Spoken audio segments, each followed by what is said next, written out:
ভেনেজুয়েলায় স্মরণকালের ভয়াবহ জোড়া ভূমিকম্পের পর রাজধানী কারাকাস এবং অন্যান্য শহর গ্রামের ধ্বংসাবশেষ থেকে এ পর্যন্ত ৩২ জনের মরদেহ উদ্ধার করা হয়েছে। এছাড়া আহত অবস্থায় উদ্ধার করা হয়েছে আরও অন্তত ৭০০ জনকে। দেশটির ভারপ্রাপ্ত প্রেসিডেন্ট ডেলসি রদ্রিগেজ বৃহস্পতিবার এক বিবৃতিতে তথ্য জানিয়েছেন।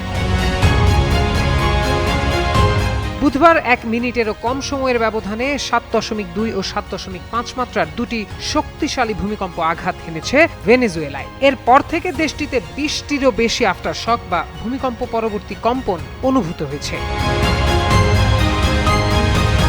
ভূমিকম্পে সবচেয়ে বেশি ক্ষতিগ্রস্ত হয়েছে দেশের উত্তর উপকূলীয় অঞ্চলগুলো। এর মধ্যে রয়েছে লা গুয়াইরা, আরাগুয়া, কারাবোবো এবং ফালকন রাজ্য।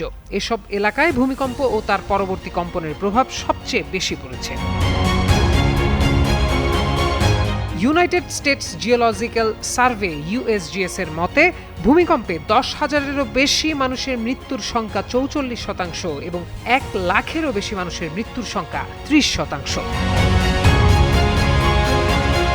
ভেনেজুয়েলার অধিকাংশ ভবন ও বাড়িঘর ভূমিকম্প সহনশীল প্রযুক্তি অনুসরণে তৈরি হয়নি। দেশটির যোগাযোগ ও তথ্য মন্ত্রণালয় জানিয়েছে, রাজধানী কারাকাস সহ বিভিন্ন শহর ও গ্রামে ইতোমধ্যে বেশ কিছু ভবন বাড়িঘর সম্পূর্ণ ধসে পড়েছে কিংবা ক্ষতিগ্রস্ত হয়েছে এবং আরও বহু সংখ্যক ভবন ধসে পড়ার ঝুঁকিতে থাকার কারণে দেশ জুড়ে নিরাপত্তা বাহিনী মোতায়েন করা হয়েছে। রাজধানী কারাকাসের বহু এলাকা এবং ভেনেজুয়েলার অনেক গ্রাম শহর ভূমিকম্পের পর থেকে বিদ্যুৎবিহীন অবস্থায় আছে। কারাকাসের আন্তর্জাতিক বিমানবন্দর বন্ধ ঘোষণা করা হয়েছে।